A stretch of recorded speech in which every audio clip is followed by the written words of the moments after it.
Sosok Agus Jabo Priyono, Ketum Partai Prima yang buat pemilu 2024 ditunda.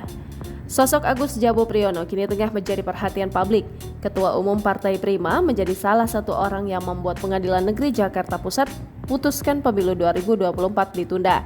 Agus Jabo Priyono merupakan salah satu aktivis yang terlibat menggalang aksi protes dalam gerakan reformasi 1998 yang berhasil melengsarkan Soeharto.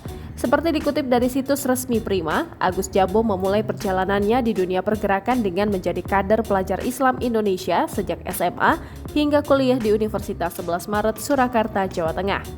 Pada 1996, Agus Jabo kemudian mendirikan PRD bersama kawan-kawan seperjuangan seperti Budiman Suyatmiko dan Andi Arief yang berkecimpung dalam gerakan reformasi yang melengsarkan Soeharto.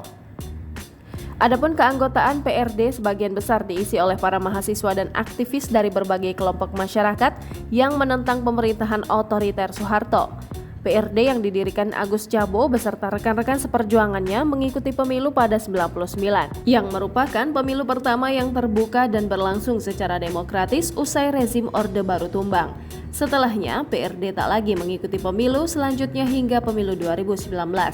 Kini, Agus beserta sebagian rekan-rekannya di PRD mencoba kembali berkiprah di dunia politik dengan mendirikan Prima.